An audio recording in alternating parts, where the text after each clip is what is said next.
You are a strong man, I agree. But all what we need is a small demon to deal with you. As big as you are, you can be under the government of a demonic spirit and you may not even know. So we wrestle, but not against flesh and blood. So when Paul began to speak to Ephesians, he said, finally, my brethren, be strong in the Lord. Why does he have to counsel them to be strong in the Lord?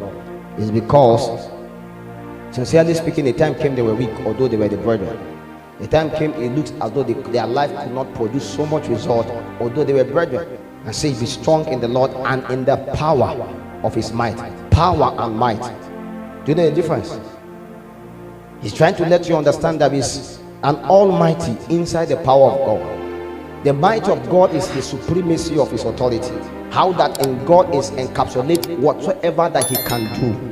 But mind you, you must be able to understand the power of God at working in your life. Then you agree together with the potency of God for it to be able to work. So be strong in the Lord, good, but in also in the power of his might, the majesty, the might, and how excellent, how big God is. That must be your security. Because when you begin to come against spirits that have grown in rank in demonic operation, how do you survive? Peradventure you have not grown in rank. You survive by being in the might of God. Peradventure your power is of low value, but you understand the might of God. So beyond just the understanding of the weapons that you need to use, do you know the might of God? You may have power. How much degree is your power? Mind you, in the realm of the spirit ranking, if a demonic prince can help a captain, an archangel bow. My brother, how many of you are powerful as an archangel? So you wonder why the demons of Idomaland has heard you bow. You wonder why the demons of Egon can't hold you bow. You wonder why the demons of Egon have heard you bow. I heard recently that this new arena of Egon, people are celebrating that he has reduced bride price, but he's introducing Islam into the. You are there, you don't know. So he slashed bride price just so that you can be happy. And in the palace, they are building Islamic stronghold center. They are encrypting Islamic things in the palace, and so that you cannot be able to fight. The origin and the citadel of our tribe is evangelism, is Christianity. That's why we have Egon Hills. We don't go and play there, we go and pray there. So how many of you, your tribe has a hills where people pray? But now they have reduced bride price. People are happy, and in the palace, the new Muslim man, and then one of those guys, they are inscribing Islamic agenda there. We will not rise and pray. They'll be joking and laughing, and you want to marry an Egon lady. How do you want to survive? Are you sure that you will survive? Do you know the kind of warfare that is impedance upon that tribe? Do you know the principality that held those tribes bound? Do you know? Check every Egon person and observe an average person. What is the character trait in their life?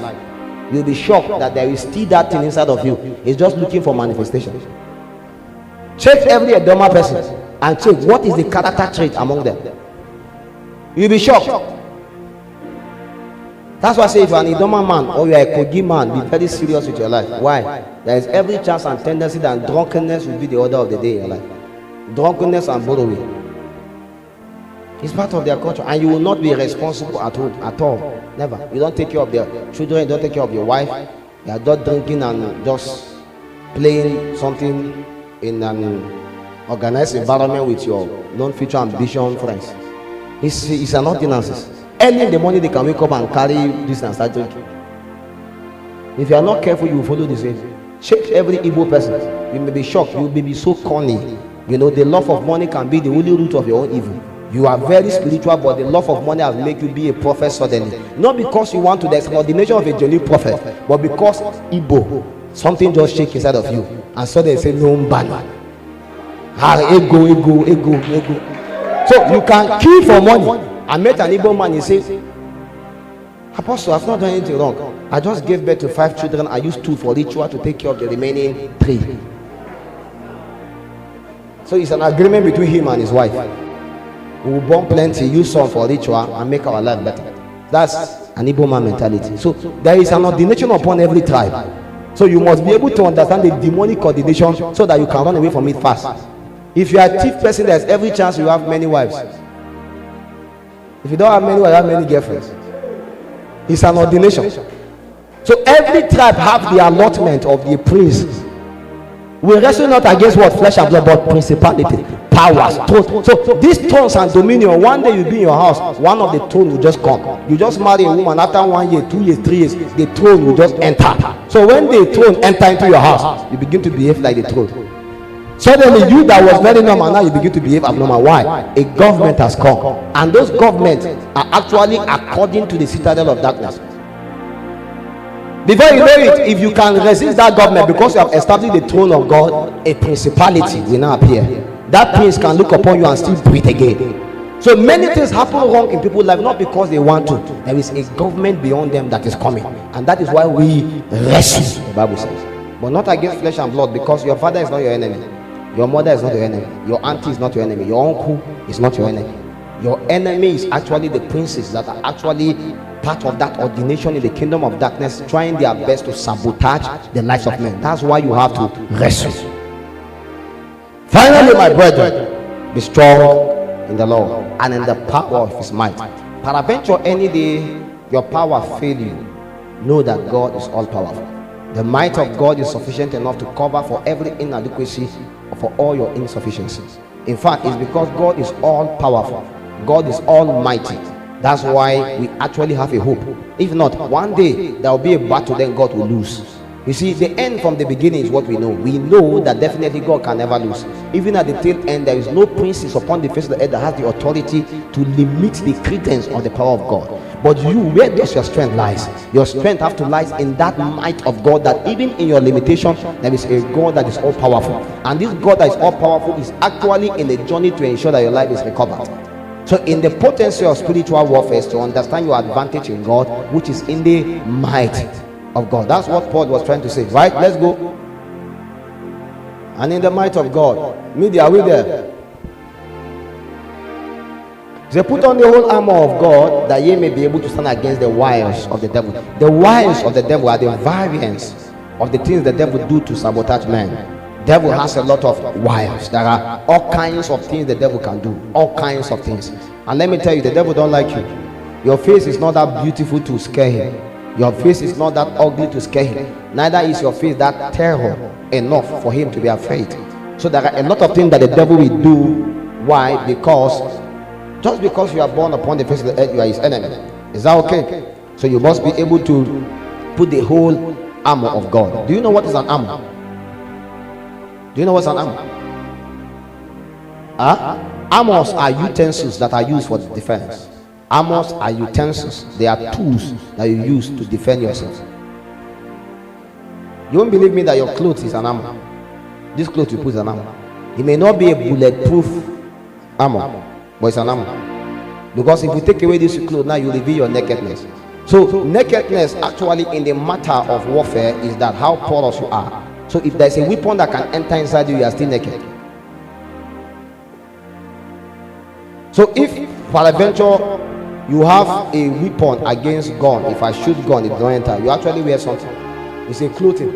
There are people that have they have armor for cutlass use. Have you passed before some of these guys that do display? You see them cutting themselves, it's not entering. Try it on yourself and see. You will know that there is a cloth they wear, there is an armor. So that what they call armor. Armor is for defense.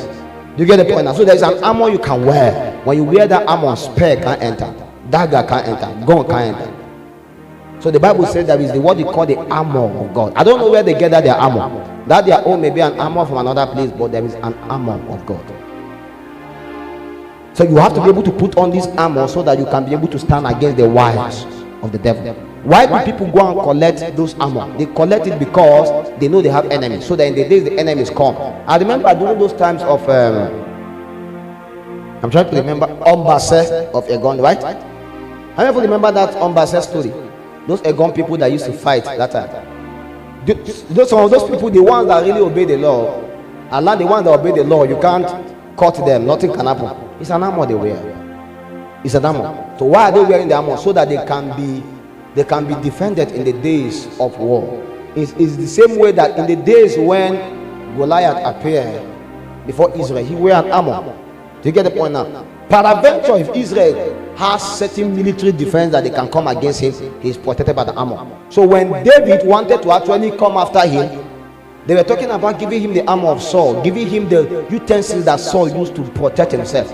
But David said, I come in what? The name of the Lord. So the name of the Lord is also an armor. It's also a strong tower. So, but you see, this is what is alien to the people of the world. An average person in the world does not know that although you are coming to me with your sword and shield, I can come in the name of the Lord. But an average believer does not know how to enter into the armor of the name of the Lord. You can be shouting blood of Jesus and still that. Yes, you can be shouting and cover in the name of the Lord and you still that. So what is really the armor? But I'm guaranteed that if you wear a bulletproof vest now, you cannot enter even if you are not aware of it. That's the danger of spiritual weapons. Spiritual weapons actually are important in your hand if you don't have the understanding. And that is the reason why you must journey into an economy of the knowledge of that understanding to be able to function. Because whether you like it or not, a day will come when there will be battle, there will be war. How do you survive?